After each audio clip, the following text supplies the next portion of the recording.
Good afternoon. Afternoon. How are you doing? I feel like I haven't slept for like 2 days. Still tired from your trip to Colorado? No, it's just I went to bed kind of late last night and I had to work in the morning, so got up at like 4. Oh man.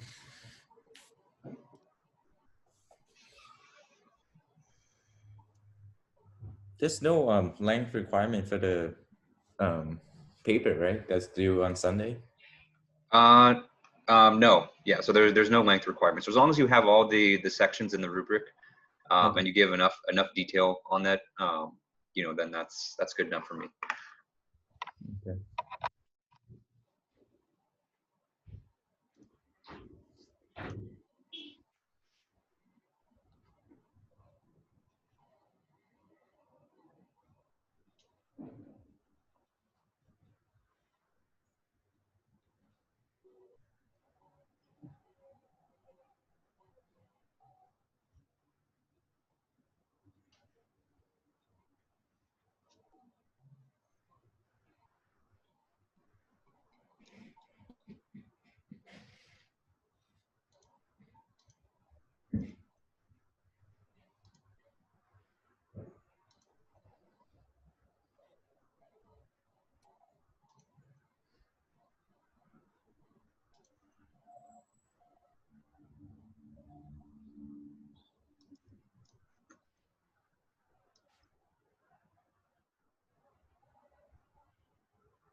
Okay, it's 1 o'clock, so let's go ahead and get started, everybody. All right, good afternoon. How's everybody doing today? Tired, seems like. I know it's the last, at least for me, this is the last lecture I have before Thanksgiving break, so it's tough. It felt like, you know, the fatigue kind of hit me just like a brick this week. Like it's been really hard for me to be productive, and I'm sure it's way worse for you guys. So I appreciate, you know, you guys coming out. You know, I feel like our numbers are dwindling every single day, and so, you know, the fact that you guys are still coming out really it means a lot, because it's hard enough to lecture to just my laptop screen, but you know, to lecture to like an empty Zoom room is even worse. So I appreciate you guys coming out. Okay, so today we're going to start a new topic on ethics. So we'll probably do half of it today, and then we'll pick up the other half after the Thanksgiving break. And that's with regards to organizational ethics. Okay? And so today we're going to talk about things like, you know, the relationship that engineers typically have with their management, and also the importance of company culture too. Okay. And then finally, I think hopefully the last thing we'll go over today is you know, we'll do some examples of, you know, some typical decisions that have to be made within an engineering company, and see, you know, whether those should be made by engineers or should be made by management, or, you know, maybe some consensus should be reached by that. Okay. So before I get started, are there any questions on anything in the class I can answer before we get started?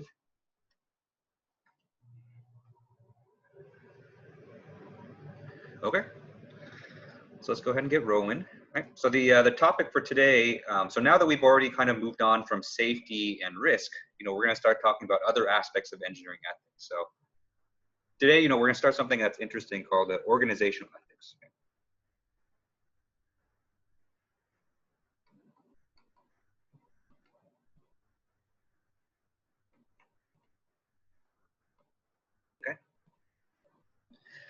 So in other words, you know, how do engineers act ethically within the confines of their organization or their company?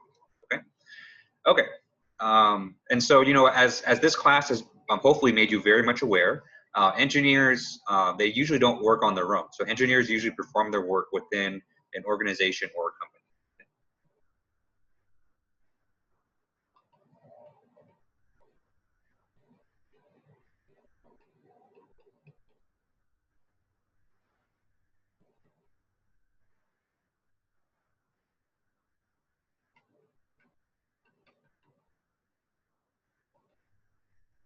Okay. And, you know, probably as you're already aware that organizations and companies they come in all different shapes and sizes. So you might have, you know, smaller companies that, you know, might be a startup, or you might work for, you know, a company that's, you know, really well established, that's huge, something like an Amazon or like a Boeing, or a Lockheed or something like that. Okay. And so the significance of this is that, you know, it's always in the company's best interest to remain profitable. Right?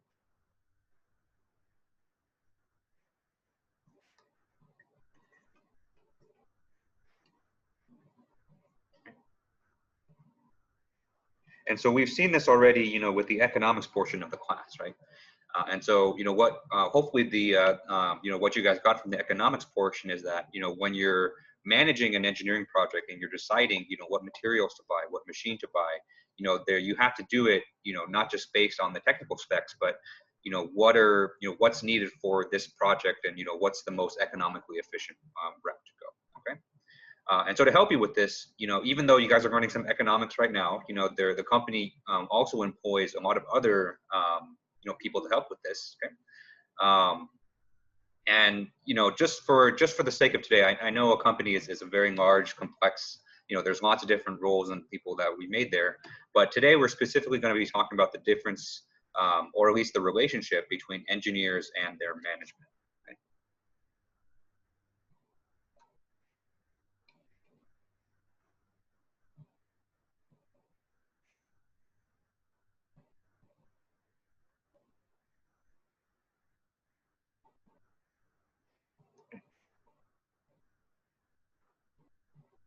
So I'm sure that, you know, some of you that have worked already, you know, probably have some kinds of opinions about how, you know, about management, right?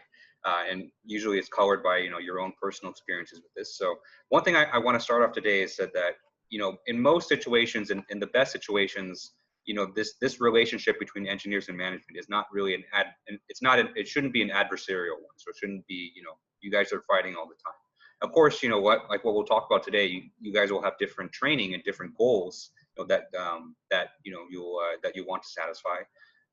But the most successful projects and the most successful companies finds a way to make these things work, together. Okay. And today we'll talk about, from the engineering side, what are things that you can do? How are ways that you can interact with your management to make this relationship as successful as possible? Okay. Okay. So before we do that, let's talk about a story. Okay. Okay. The story time's always fun. Right? All right. And so in this story, I want to bring up an engineer named Paul Lorenz.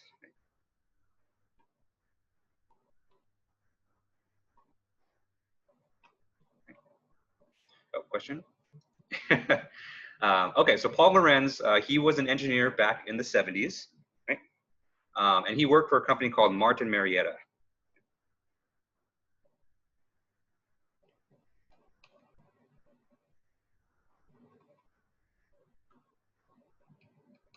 Okay. And so Martin Marietta, this company here was a key contractor for NASA. And so, in particular, Martin Marietta produced a lot of the materials that NASA used for their project.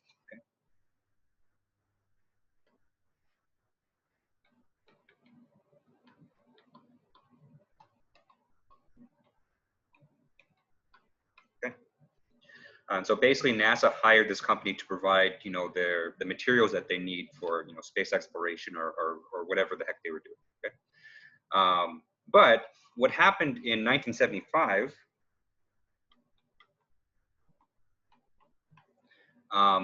Mr. Lorenz here was terminated from his employment at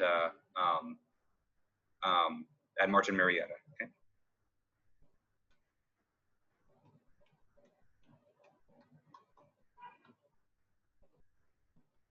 Okay.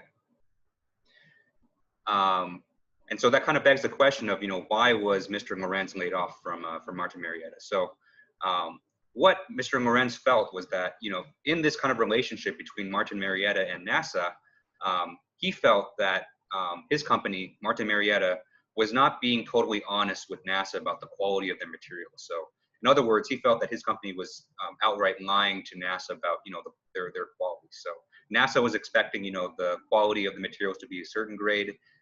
And then this company said, yes, we meet that grade, but, what Paul Lorenz felt was that, this wasn't the case. Okay?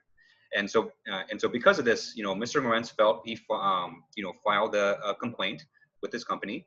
And then the company just let him go. Okay. And then when he was laid off, management basically told Mr. Lorenz that, next time he should, and I quote, start playing ball with management to avoid trouble in the future. Okay. And so obviously, this was what he felt as a very unfair, termination of his employment. And so eventually, this engineer took his case to court.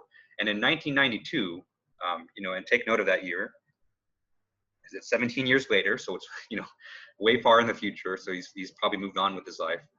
What happened was the Colorado Supreme Court, they ruled that, Mr. Lorenz here was unfairly terminated for his actions when he was just trying to, do the right thing. Okay. And they, I think there was, I'm not sure what the fallout from this case was, but I'm sure, the company had to pay some compensation to Mr. Lorenz as well. Okay. And so, I know I just got done saying that engineers and management, there shouldn't be a kind of an adversarial relationship, but sometimes it can be, right? And so this is kind of a very short story, just to kind of illustrate that, even though engineers and management, you guys work at the same company, a lot of times you can be at odds with, as to what actions the company should take. Okay. And so on the one side, engineers are more likely to care more about their professional codes of ethics, safety and risk, and truthful reporting in their work, right? Whereas on the other side, management is generally more concerned about the financial success of the company. Okay. And it's not that these two things should be, at odds with each other, but sometimes they can be, and it can lead to kind of some uncomfortable situations like this. Okay. And so today we're going to, explore this relationship a little bit more, and to see, what are some guidelines and what things that you can do as engineers to make sure that this relationship between, you and the company and management is as successful as possible. Okay. All right. Any questions on this?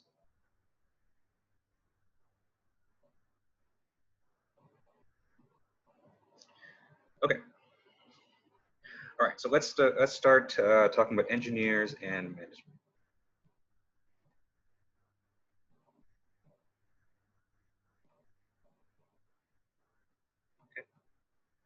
And the title of this section will be a pessimistic account.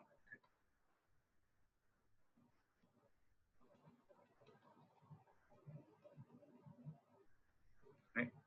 And so remember, while there are a lot of cases where, there can be, lots of differences between engineers and management, you also keep in mind that a lot of the cases that you hear about, like in the news and in ethics textbooks, are usually when all the bad things happen. So usually when things are good, you usually don't hear about it because, people don't really complain when it's good. So, even though we're going to talk about, potential conflicts, just keep in mind that, most managers out there, they are good people and they want both you and the company to succeed. So, if you come to a company and you start your relationship off with your management on the right foot, kind of give them the benefit of the doubt, that usually kind of leads to the best working relationships. Okay, so let's talk about why there can be some conflicts between engineers and management. Okay? And so one reason for this is that, just by nature, our professional training is very different.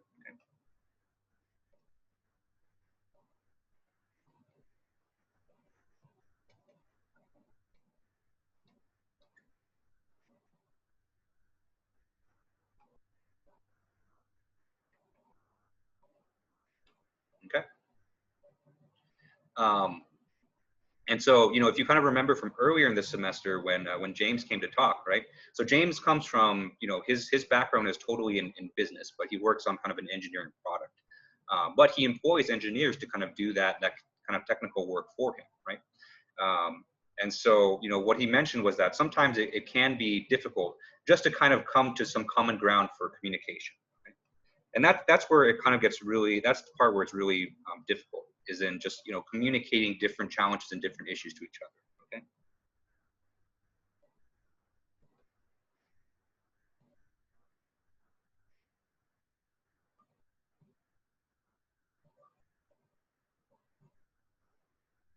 Okay. Because what tends to happen often is, like, if you have a manager that doesn't have as much a technical background as you, if you're the engineer, you're trying to explain like an issue or explain a problem to management, you have to kind of explain it in a way that doesn't use as many technical terms. Okay.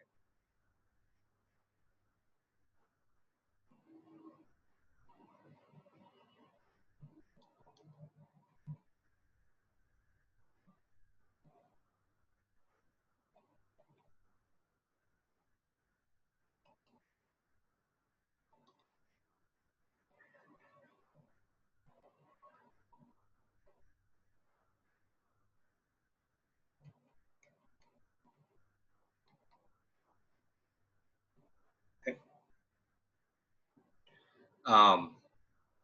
And so what can tend to happen is that if you do use simplified terms, certain issues might get glossed over, or certain things might not get emphasized enough because, the issue by itself is inherently really technical, right? And so if you kind of think about, just kind of an example, just to kind of, just kind of illustrate for this for you. Let's say that you have, a very young sibling or really young cousin, right? And you're trying to, get him to brush his teeth, twice a day, right? And so, we as, kind of older adults, we know how important it is to brush your teeth, right? Because otherwise you're going to get cavities, you have teeth decay, your dentist is going to yell at you. So, all these things are happening, right? But you can't really explain all of those bad consequences to, like, a 4-year-old kid, right? Because they're not really going to understand it. And so you have to kind of explain the importance of brushing your teeth without explaining, all the really bad things that can happen to, if you don't brush your teeth. So, it's kind of like that. And it's not that your management are like, 4-year-old kids or anything like that, but, just kind of always keep in mind that, you've at this point, you're going to school for, for engineering for, 4 or 5 years of your life. And that's 4 or 5 years of training that, maybe student managers don't have, right? And so you might use terms just kind of subconsciously, you might use phrases, or you might use terminology, that just might not be familiar to them. So, just always kind of keep that, keep that in mind when you're explaining things, and, try to emphasize the things that are, really important to that, okay? Because otherwise, miscommunication can happen, and I think miscommunications is the one of the big causes for, a lot of conflict, not only in companies but also, in relationships and everything as well. Okay. And so another, difference in between them is that, even though both engineers and management are, concerned with the financial success of the company, engineers also feel additional responsibility regarding their profession.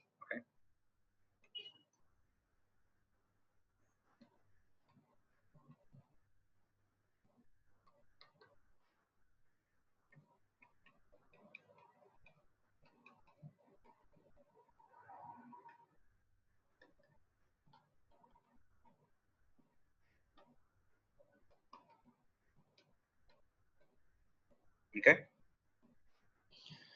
And so if you've worked on kind of a project, like one of the student projects here, or, anything else in your classes, that there's a certain kind of pride, to putting out your best work out there, because, that's your pride as an engineer, right? And so in addition to that, we as engineers, we also feel, that we need to uphold our own code of ethics too, right? So things like safety and risk that we have to take into account, okay?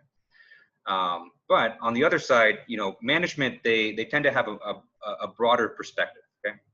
And so things like, like safety issues, those are just kind of treated as just another thing among, the many aspects that go into a complicated project.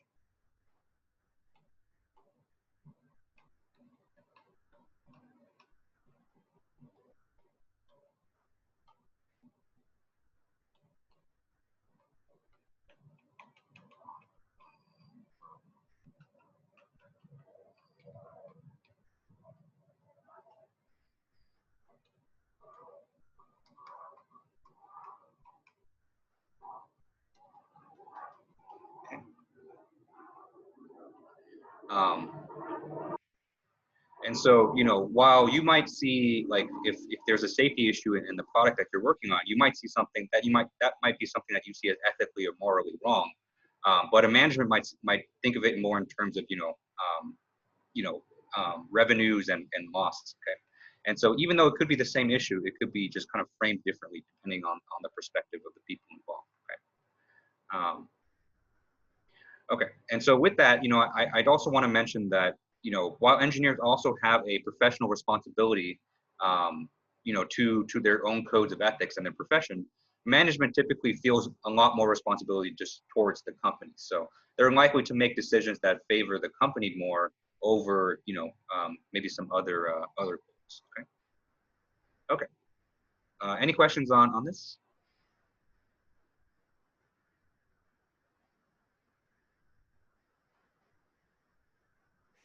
Okay.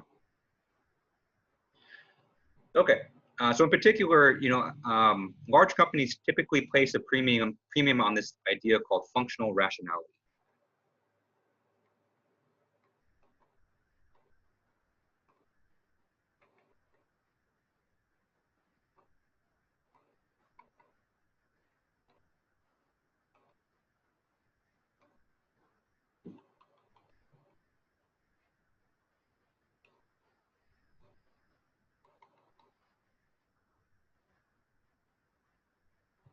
Okay. And so what this means is that this is the pragmatic approach or pragmatic pursuit of goals. Okay.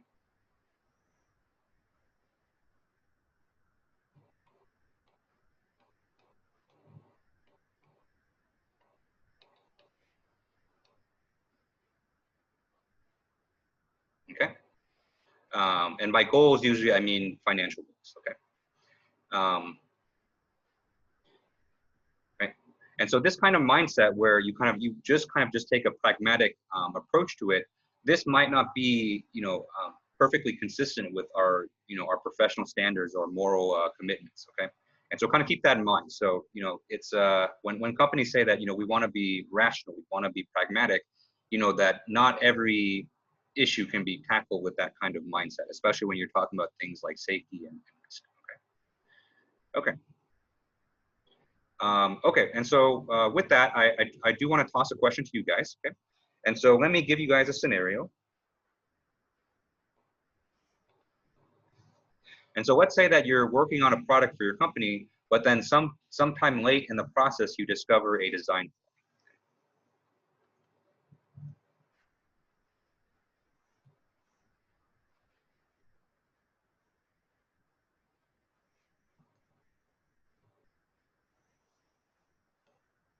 Okay.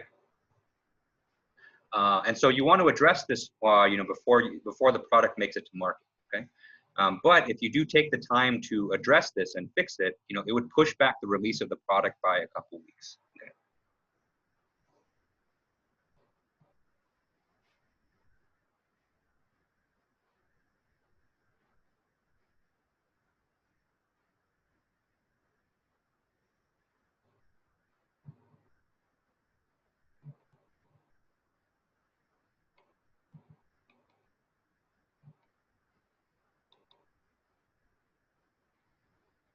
Okay.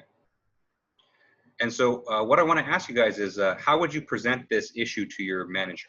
Okay.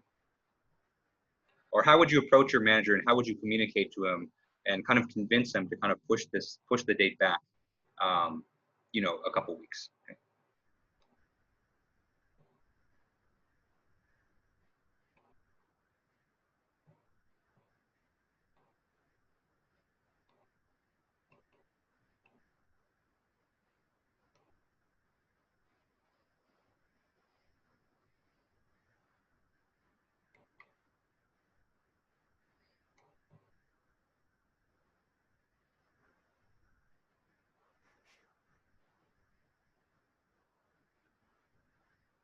Okay. And so think about that for a little bit. I'm going to split you guys up into groups. Just a short, just a short activity. And so we'll come back in maybe like 5 minutes, and then we'll share kind of a couple of the things that you guys thought about. Okay. Let's see. So we have 30. So let me make 9 groups. Okay. Okay. So go ahead and join the rooms, and then we'll come back in like 5 minutes, and we'll see what you guys come up with. Okay.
right, welcome back, everybody. Let's wait for everyone else to come back.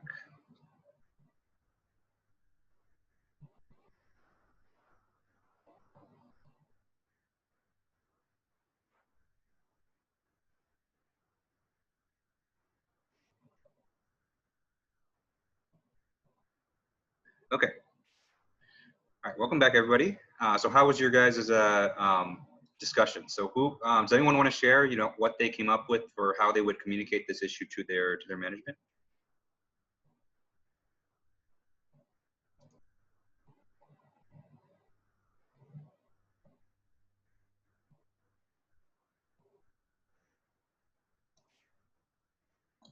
Yeah, I kind of saw it as it would probably be a good idea to address the loss of money over time. So how I would probably say it is like, depending on what the product is, I'd probably say you would probably lose more money down the road in lawsuits and or like recalls instead of just fixing it now. That would, and then you could do like some math on that to prove it too, to help if they would even bother looking at the math. I don't know. Yeah, no, I think framing in that way, I think, is the perfect way to do it, because it's they might see it as just we need to get that product out, and we need to get revenue for those first 2 weeks. But like you said, like if it's something that's really fundamental to the product, and if it if it causes lawsuits or it causes lots of issues, or even worse, it might cause the reputation for the company to go down as well. So that's kind of another long-term thing. So putting it in terms of that, I think, is a great way to communicate that to management. Yeah.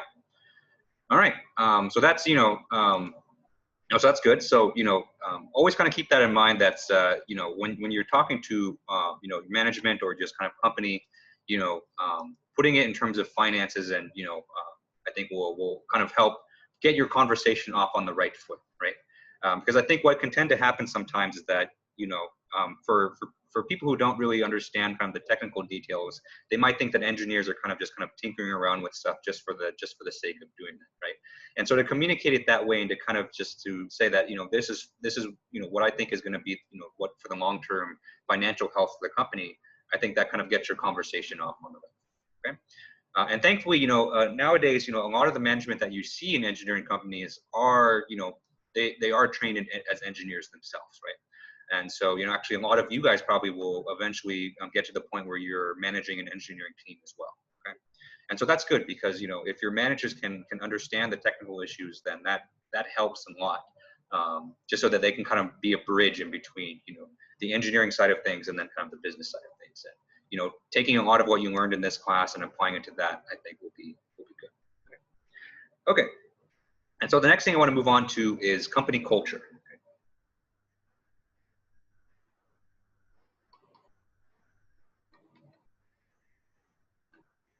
Okay. And so company culture, probably it's a term that, you guys have heard a lot about, and it can mean, a lot of different things. And, we talk about the culture of like Amazon, of like Raytheon, Boeing, but, just to kind of start us off, let me start with kind of an explicit definition. Okay. And so when I say culture, what I typically mean is the general mindset and viewpoints adopted by the employees for a company for carrying out their jobs. Okay.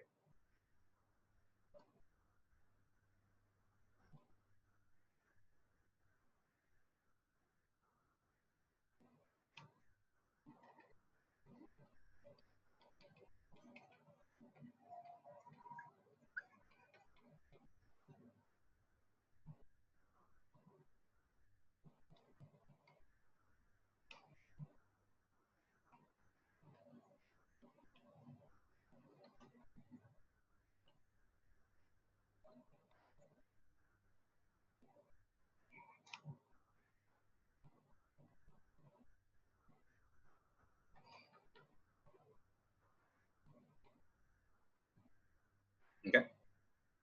And so this general mindset, it will affect the decisions that people make, and how they view certain events. Okay. And so a company that values quality integrity, and that's a part of their culture, they'll see that reflected in the work that their companies do. Okay. Whereas, a company that values more success and productivity will, again, kind of see that reflected in their employees. Okay. So typically, company culture is set from the top.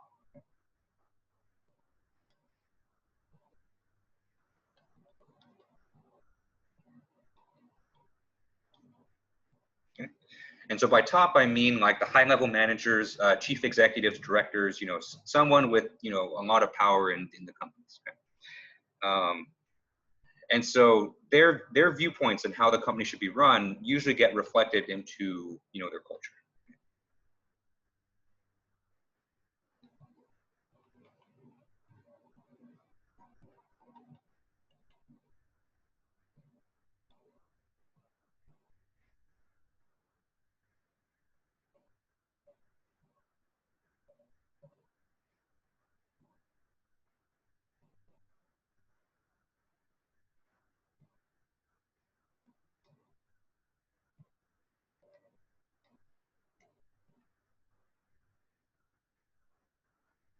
Okay. All right. So every company, has its own culture. And if you haven't done so already, this is a great question to ask in your interviews, right? So when you're interviewing for jobs, you're interviewing for internships, usually there's a time at the end of the interview where they ask you if you have any questions for them. Okay. And so asking about the culture and asking how people like working there, this is a great, opportunity as well. Okay. Because I think what a lot of people don't realize is that when you're interviewing for jobs, yes, the company is interviewing you to see if you would be a good fit for the company, but you also want to, you also want to also partially interview the company to see if they would be a good fit for you and what you are expecting to get out of your professional life and your job and stuff like that. Okay? And so ask about this.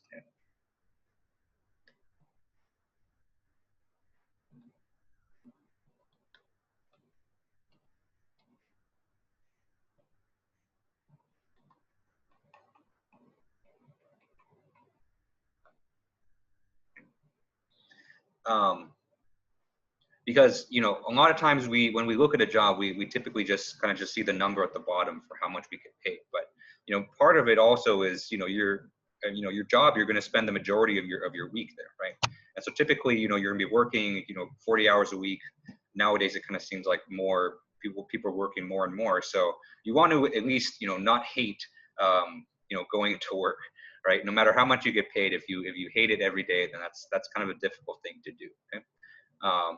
And in terms of culture, there's not really one best culture, right? So there's lots of different kinds, and so it's almost like dating in a sense, where you have to kind of find the one that kind of fits best with you. Okay, and so company culture is something that's very complex and very multifaceted, but we can at least talk about kind of 3 different categories of cultures that we typically see in engineering companies, which I'll go over on the next page. Before I get there, are there any questions on this?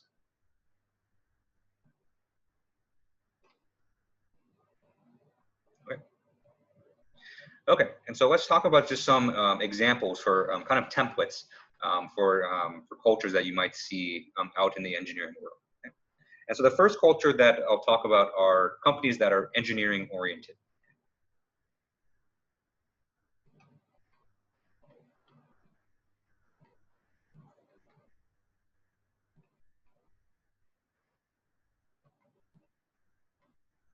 Okay. And so in these companies, the top priorities are going to be quality and safety. Okay?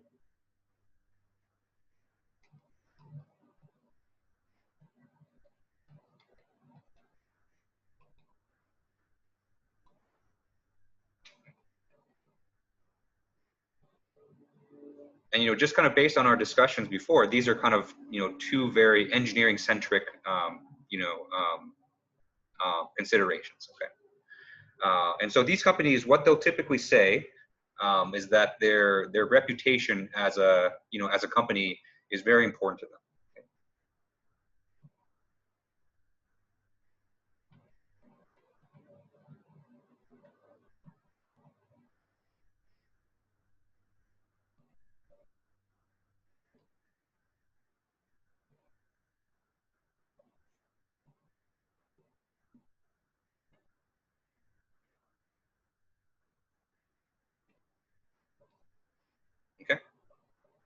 And so they'll prioritize this over, you know, financial considerations. Okay.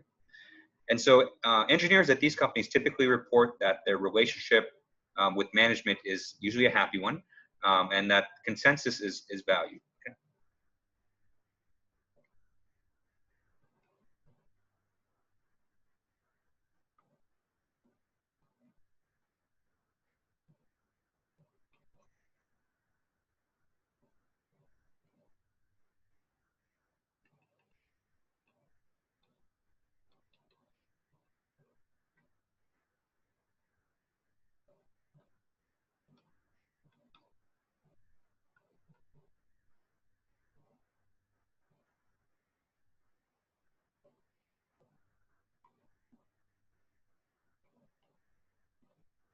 Okay. And typically, you know, when an engineer makes a decision, it's very rare for management to overrule that. Okay? And so if you're an engineer and you want to push back, you know, the release of a product because of an issue that you see, you know, the company will usually roll with that, and they'll try to adjust based on your decisions. Okay. Right. And so, you know, I'll also say that, you know, on the surface, a lot of companies will say that, you know, that they value quality and they value, you know, their reputation and stuff like that. But a lot of times you won't know if this is really true unless you actually talk to the people that work there. Okay, because every commercial for every you know, company ever out there that put out commercials says, you know, we prioritize quality, we prioritize freshness of ingredients, stuff like that, right? So McDonald's doesn't come out to say, yeah, we just use, you know, chicken crap, and that's going to be in your chicken nuggets, right? And so, you know, in order to get to the truth of this, you know, you have to really talk to the people that work there to, you know, find this out, because, you know, the companies will say whatever they want about, you know, about themselves, but you have to really, you know, get at the inside to really know. Okay. And so one example for this that I hear on the radio, basically, it feels like every other commercial, is that air conditioning company called Gettle. And so, you know, all their commercials kind of paint this image where, like, you know, their technicians are very, you know, quality is very important to them, and it's not about, you know, the money. They just want to fix your air conditioning for $125, right? And so, you know, that's a company where, you know, they at least try to put out the image that they're very oriented with their engineers and their technicians, right? Quality is very important, but, you know, again, you know, you have to talk to the people that work there in order to really find that out. And so if you work for these kinds of companies, just know that, you know, that that you are going to be pushed for your technical expertise, right? So there will be times when, you know, you might have a really hard problem, and you're going to be expected to kind of work it out, and you'll really kind of it'll kind of really put you through the ringer for your technical chops. But, you know, for a lot of people, that's what they really like, and if engineering is their passion, I think this is the right culture for you.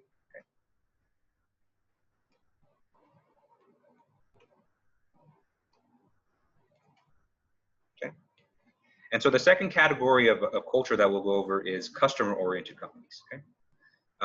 And so these are not too different from engineer-oriented companies, but instead of kind of placing their pride on their engineers, they really place their pride on their relationship to customers.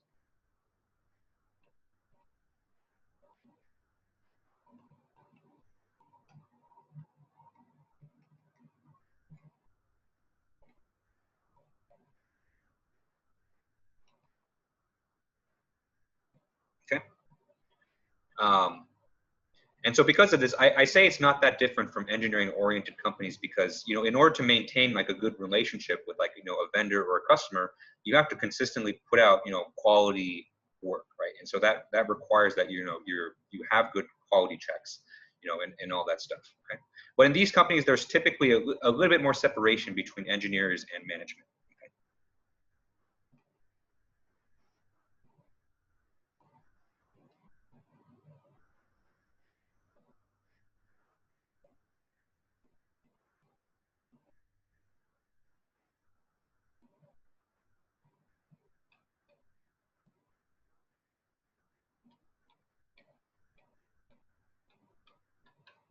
Right. And so management will be, you know, they'll be more concerned about kind of maintaining that relationship with their customers more than kind of engineering issues. Okay? And so in these companies, you know, concerns like quality and safety, whereas in the previous one, this is an issue for the entire company. There's a little bit more separation here where like quality and safety, those are just engineering concerns that the engineers have to kind of worry and fix.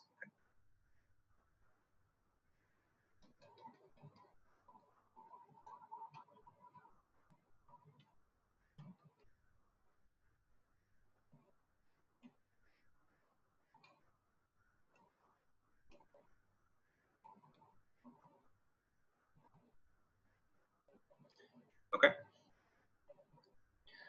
And so it's what can happen sometimes in these companies that quality can be sacrificed sometimes in favor of getting a product to market. Okay. But because of that, these companies tend to be a little bit more successful financially, and they can pay a little bit better than the previous one.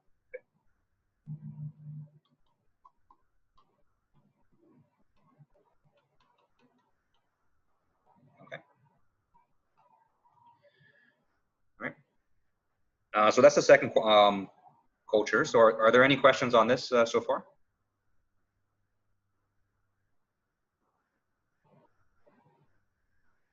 Okay. And so the third company culture that we'll go over is finance-oriented companies.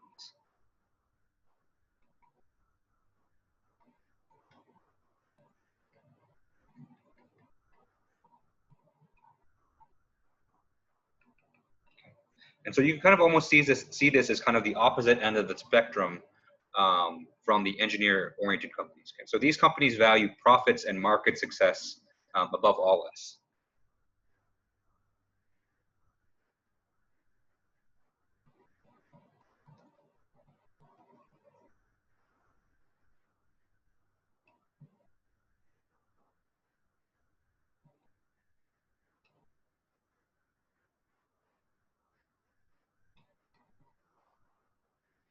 Okay. And so in these kinds of companies, management holds a lot of power because they are seen as kind of the stewards for their financial success.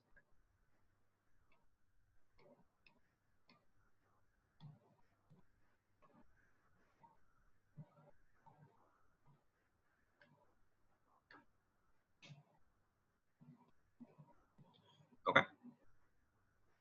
And if there's any disagreements between engineers and management is kind of more likely to just kind of do their own thing. Okay.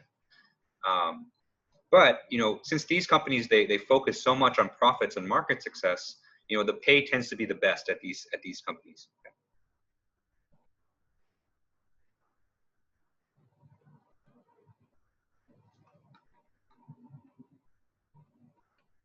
Okay. Okay. And so these are kind of three different archetypes, I guess you can say, for company cultures. Real companies out there, they might not fit within these descriptions exactly, but they might fall within these general spectrums. Okay. And so I do want to turn to you guys and kind of ask you the question for one, just to kind of get you thinking about this, and also I'm just kind of genuinely curious myself. What kind of company culture would you like when you graduate and find a job?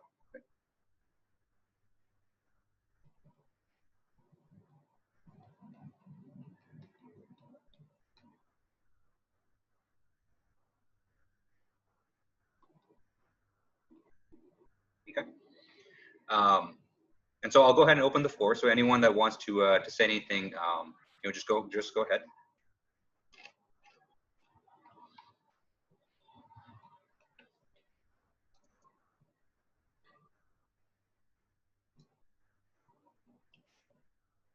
We lose more and more people by the minute. All right. So just kind of, I guess, maybe that's something for you guys to kind of think about at home. But I do want to say that there's no wrong answer to this question. Okay. So there's all different kinds of companies out there, and you have to find the one that's best for you, right? Because sometimes pay might be the most important factor for you to find a job, and that's perfectly fine, right? I have a lot of friends where they're paid very well. They might not have the best relationship with their management, or they might not feel like their work is really high quality. But if they're compensated really well, then that's the thing that's most important. because end of the day, like you do a job to support your family and your loved ones. So if money's going to be get you there, then that's that.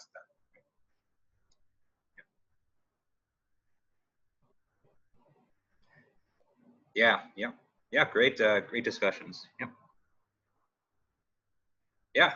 Everyone kind of has their own preferences. So definitely, it's something good to think about, especially when you're going out there, because I think a lot of times you hear the big names like SpaceX and Tesla, and they have their own kind of very unique cultures. I visited there a long time ago, and it was an experience talking to the people there. I'll say that much. But some people really like that stuff too, and some people really want that, and they either that or they want to pay. They want a high pay. There's a huge spectrum. So it's when your guys are out there, and it's hard, and especially in this times, because I know the job market's not the best right now because of COVID. But try to find and apply for companies that really fit who you are and what you want to get out of your job.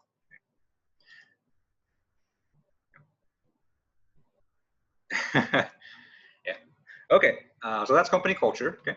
And so I think probably, let's see, we have about 25 minutes left. And so I do want to talk about some guidelines, that you can do, right? To basically, kind of encourage you to, or not really encourage, but kind of give you guidelines on how to be successful within your company and to have kind of good relationships with everyone there.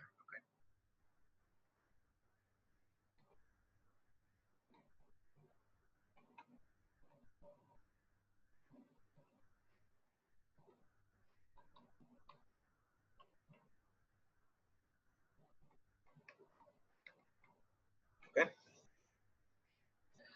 Okay.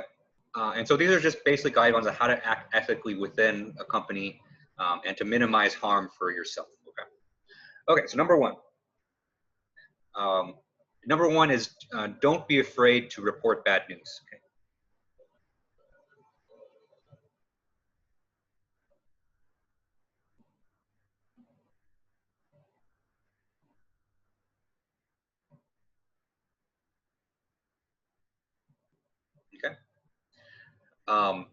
Because I'll tell you right now, when you work professionally out there, there's going to be a lot of pressure on you. If you're working on a project to get it to be successful, right? You're going to get pressure to say, like, I want these tests, I want them to be successful so that we can move on to the next stage of development or something like that, right? But sometimes, if the tests don't work out the way that you want, or you uncover an error or something like that, you uncover a flaw, don't be afraid to report this. In fact, it's your responsibility to do that, right? And so if you work, at a company where, the management is really putting pressure on you to get like good results, don't be afraid to give bad results, because that's your responsibility to do so. And I guarantee you, if you don't do that, and something bad happens, the blame will probably be placed on you. Okay. And so, that kind of begs the question of, what if you run into a situation where it's hard for you to kind of talk to your manager about this because you're afraid of, some consequences that can occur, right? And so the good thing is a lot of companies nowadays have, formal channels or ethics officers through which you can lodge complaints.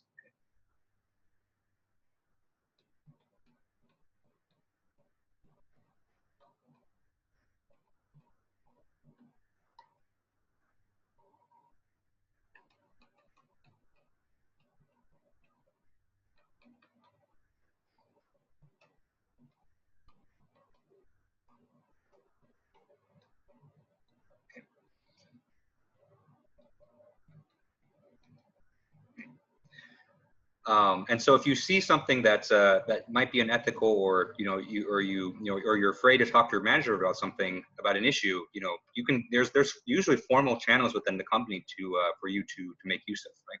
And so a lot of times, the company makes you aware of these through some kind of orientation at the beginning, and they kind of just vomit a bunch of information at you. And part of that is, if you have an issue, you can talk to HR, you can talk to our ethics officer. So don't overlook that. Definitely, keep that information in mind, because you never know when that could be useful. Where if you if you don't feel like you can talk to your manager about something, you can talk through this, and hopefully you'll get your issue addressed. Okay. Okay. Any questions on that?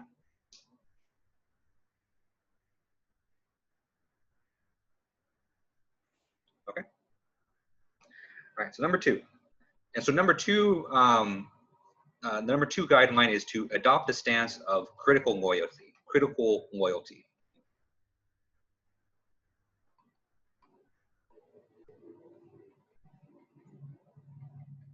Okay. And so what I mean by that is that you know, it's good to believe in the company and for you to want it to succeed.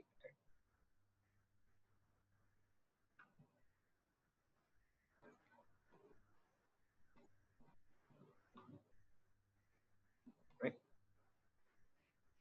It's okay for you to, you know, if you work for like your company, it's okay to wear, you know, the swag and to wear the t-shirts and to, you know, show to your friends, you know, that's fine, you know, and for you to want to succeed, that's good. But, you know, it's, you know, even the best companies out there, even the ones that have kind of the best public images, you know, these companies can engage in unethical practices.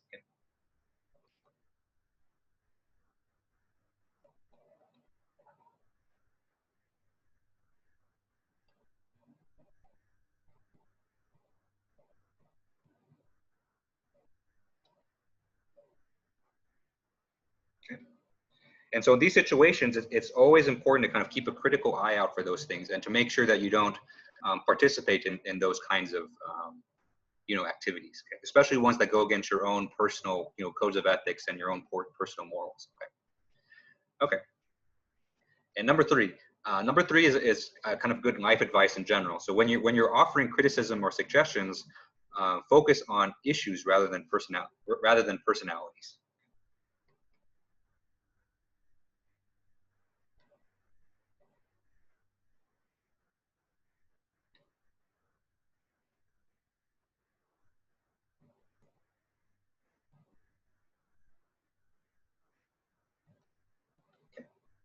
Because what tends to happen is if you attack a person's character, you know, then they're going to act, you know, defensively, right?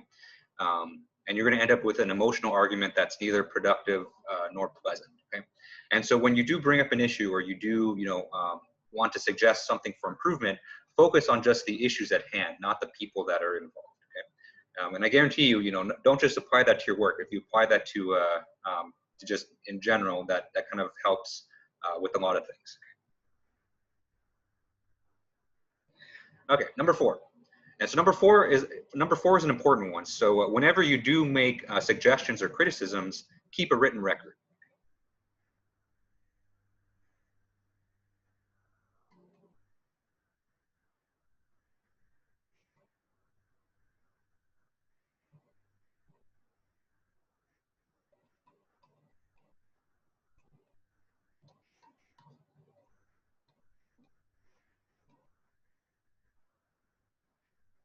Okay. Especially when it pertains to, you know, you have something critical to say about something that you think is unethical the company's doing. Okay? Because if it comes up later in like a case study, or like, you know, even in legal, like even if it brings up to even if it's brought up in court, you know, you want to have written records that you want to be on the record to say, you know, I knew this was an issue, and this is me, you know, saying that this was an issue, and it was, you know, it was more that other people just didn't, you know, listen to my concerns. Okay, so you want to write all these down, right? And so be careful of things where, you know, people want to have like an in-person conversation or a phone conversation about, you know, any kind of criticism that you have to make. Okay, they do that so that there's no record of it. So, you know, try to keep everything written down and you know, officially recorded as you can. Okay, so number five. So number five is to try to keep all complaints confidential. Okay.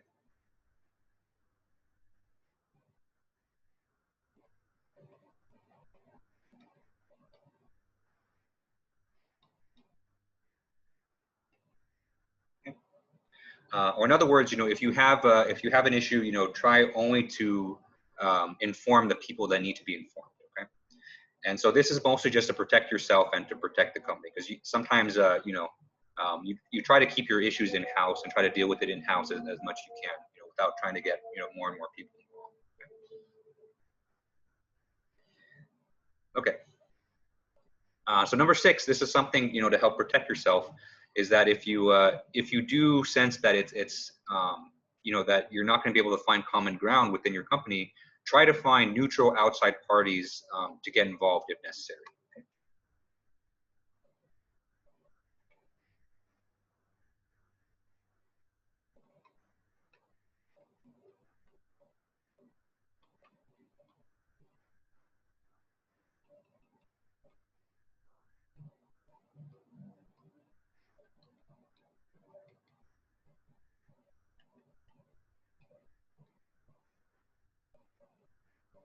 Okay. Just to kind of make sure that you have kind of an outside perspective, or someone else to kind of as a witness to kind of protect yourself. Okay. And number 7. So we'll talk about this more after Thanksgiving, but you should also try to make sure that there's explicit protections for people that make criticisms. Okay?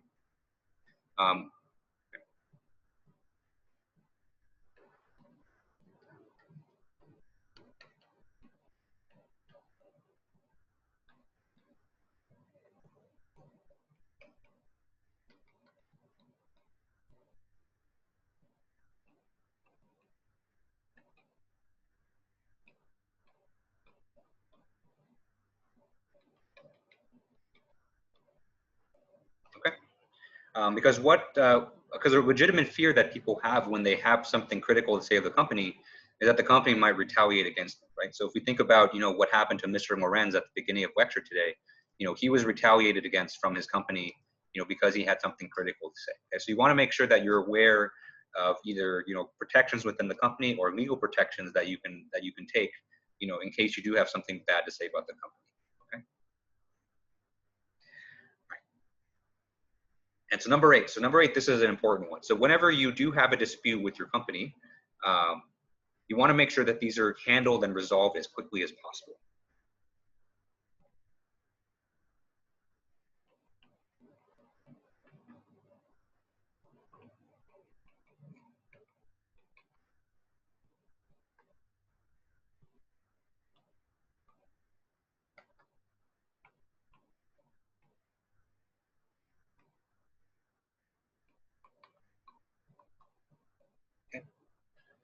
Because typically the longer an issue gets dragged out, the longer it takes for a company to resolve something, that benefits the company more in that it allows them to perform more actions and more things to to kind of put people down. Okay? And so if you do have an issue, about unethical behavior or something like that, or a complaint about a manager, make sure it's handled as quickly as possible. Okay. Any questions on these?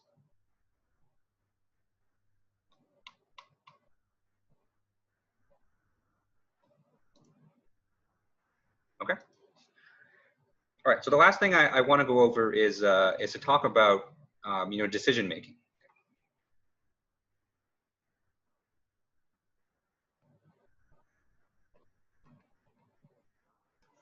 Okay.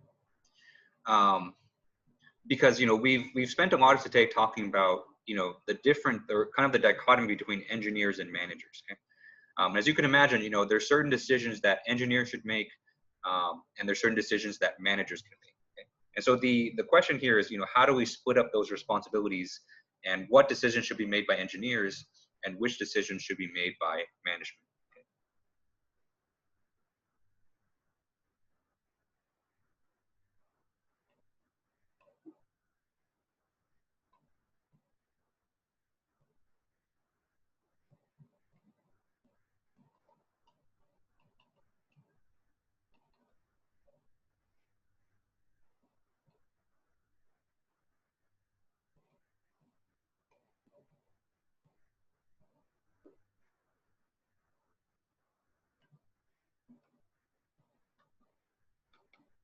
Okay? And so let's talk about things that should be called a proper engineering decision and a proper management decision. Okay?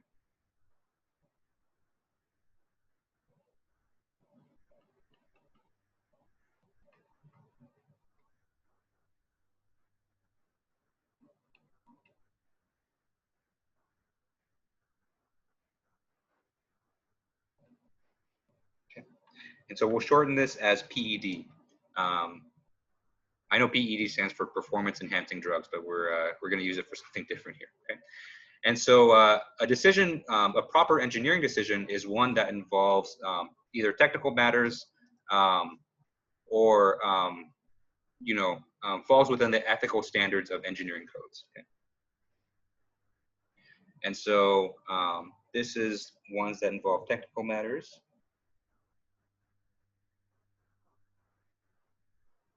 That require engineering expertise.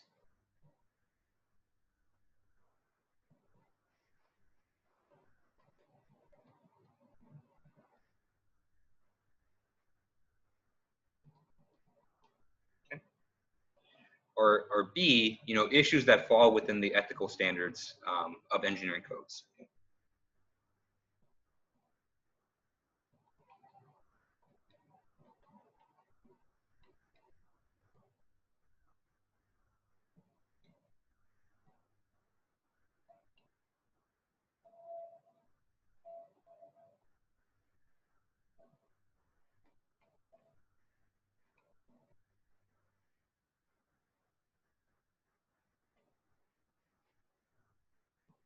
Okay. And so if the decision involves either one of those two things or both, then this should be a decision made by engineers. Okay.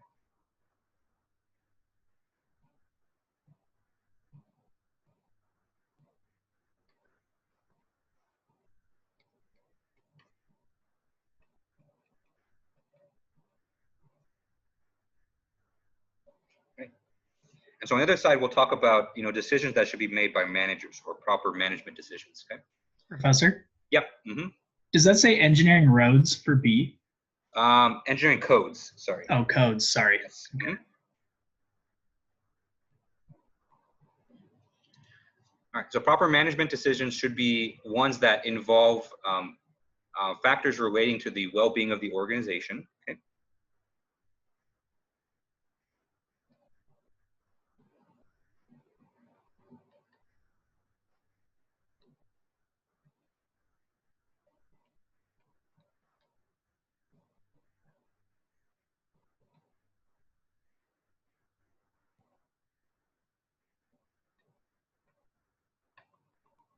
Okay. And so things like costs, scheduling, marketing, morale, all those things. Okay.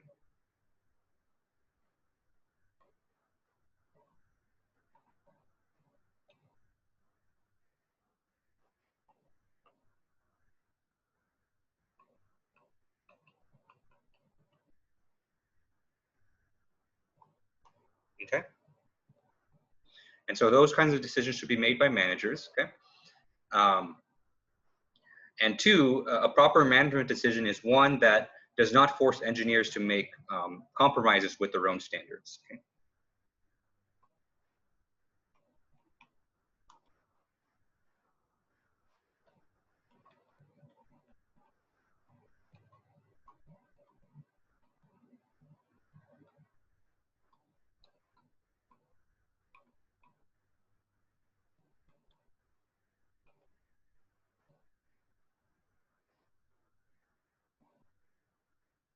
Okay. And so if management can make a decision and it doesn't force you to do anything that you deem as unethical, then that's a proper management decision. Okay. Of course, it doesn't always work out like this, but this is ideally what it should be. Okay. All right. Any questions on this?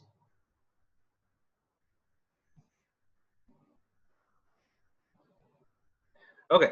And so for the last 8 minutes today, I'm going to give you some situations, and then we'll classify them as either should this be a engineering decision or a management decision.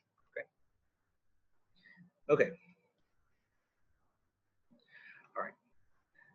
And so in this example, let's say that you're designing like a piping system for your for like a nuclear plant, and you need to decide between two different valves. Okay.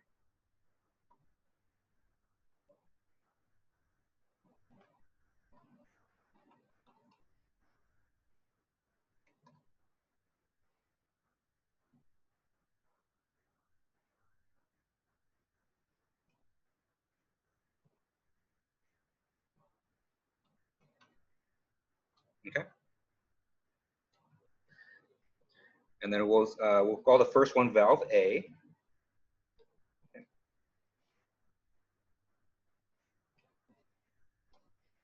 And we'll call the second one valve B. Okay. All right.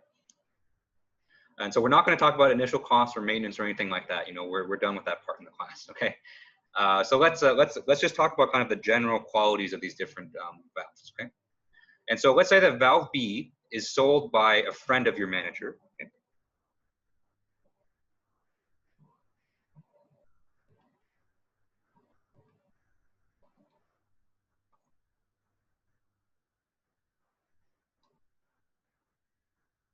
Okay. But it fails to meet the minimum specifications for your job. Okay.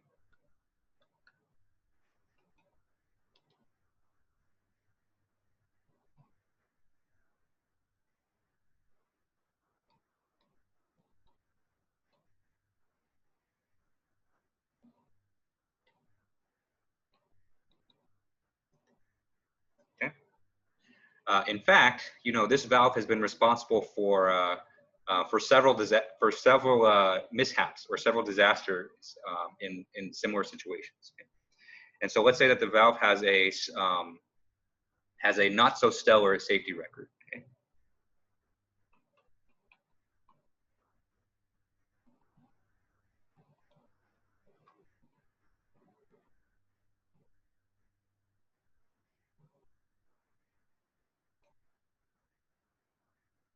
Okay.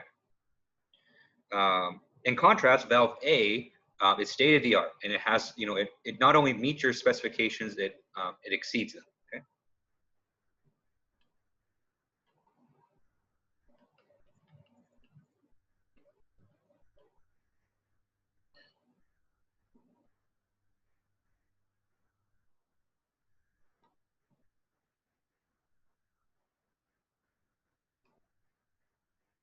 Okay. In addition to that, its safety record is stellar, so there hasn't been any issues with this. Okay. So the downside is that valve A is 15% more expensive.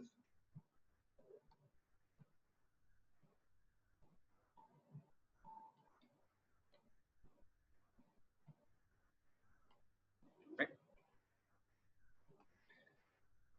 And so in this situation here, who should be making the decision on which valve to buy? Should it be the engineers or should it be the management that makes this decision?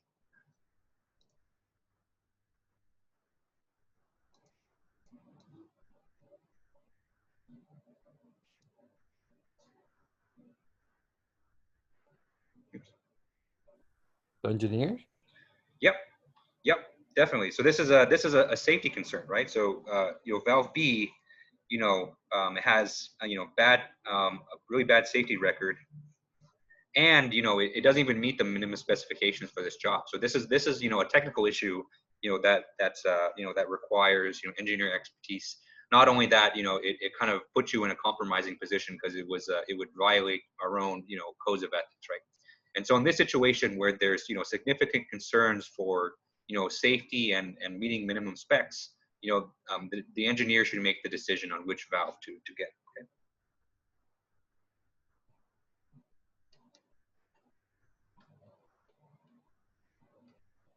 Okay. Okay. So even though this other valve B is cheaper, and it's made by your manager's friend, this is not something that should be negotiable, right? Because safety is always going to be the #1 priority, and just meeting the minimum specs. That's there's the reason it's called the minimum specs, because you have to satisfy them, right? And so these situations should be made by engineers. And so let's go over one more. I think we have time for one more. Right, so let's do basically the same situations. We have two valves, right? Valve A and valve B, right? But now let's say valve B, again, it's going to be 15% cheaper.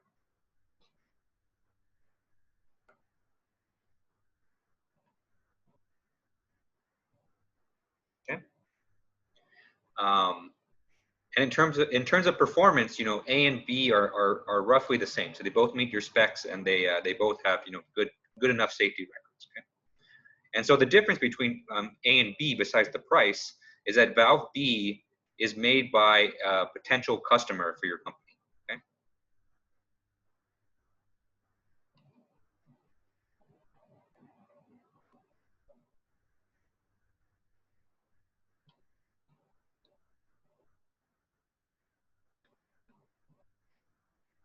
Okay.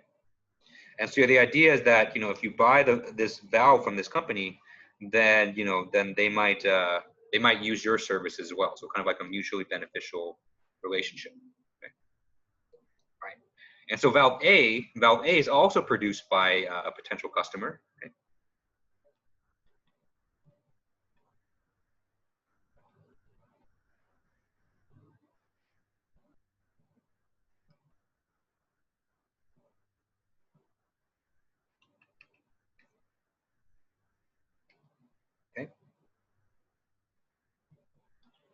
But valve A is made by a company that can be an even more lucrative customer. Okay.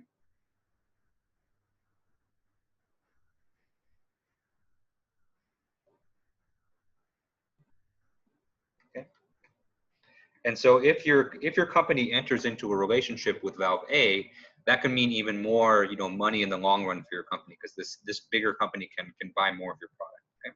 So valve B, it's cheaper in the short term, but it might not, you know, lead to the best relationship in the long term. Okay. All right. And so in this situation, you know, should an engineer make this decision, or should management make this decision?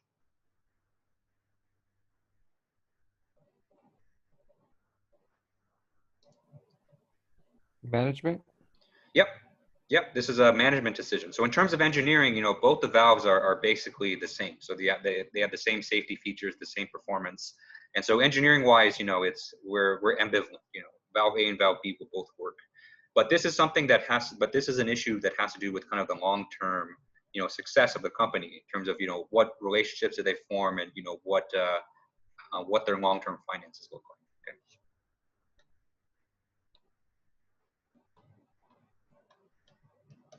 Okay. All right, so there's two more examples in the notes. If you want to look at them, you know, there's definitely feel free, because those ones are a little bit more gray area than the ones that we did. Okay, but hopefully this kind of gave you a little bit of a taste of, you know, how decision making should be broken down within a company. Okay. All right, and so with that, we're out of time, and because it's 2:15, and so, you know, this is going to be our last lecture before Thanksgiving. So, you know, I want to wish everyone happy fall recess, a good Thanksgiving. So rest up. You know. You know, remember the paper is going to be due, your individual papers are due this Sunday, and then I'll get you feedback on that throughout the Thanksgiving break. Okay. And so, so take care of yourselves. You know, hopefully, you know, you're able to have a break. And I'll see you guys on not next Tuesday, but the Tuesday after that. Right. All right. So thank you, everybody.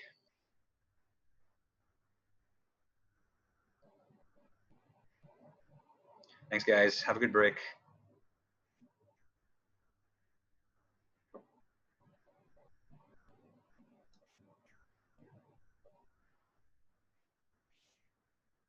Professor, I have a quick question. Sure. If I didn't finish the homework by Sunday, are you gonna drop it? Because you didn't drop any of my old homework, but this one is worth 115 points. Yeah. Are you yeah. still be able to drop it or not? Yeah, yeah. So the Canvas just automatically drops just the lowest homework. And so yeah, if you did all the other homeworks and you did well on them, you know, the Canvas will still drop it. But you know, I assigned this mostly just to give you practice for writing your final project, because that's going to be, you know, a much bigger proportion of your grade. So Okay. yeah. Thank you. Yep.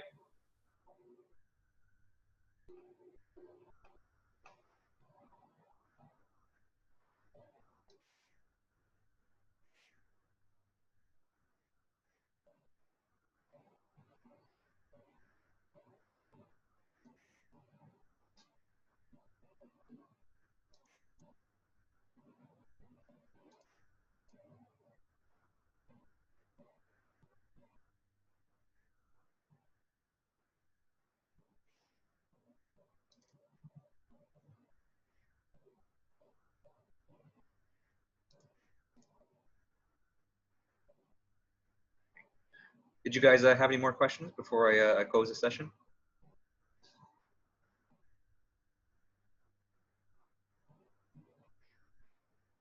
Okay. So I'll see you guys after the break.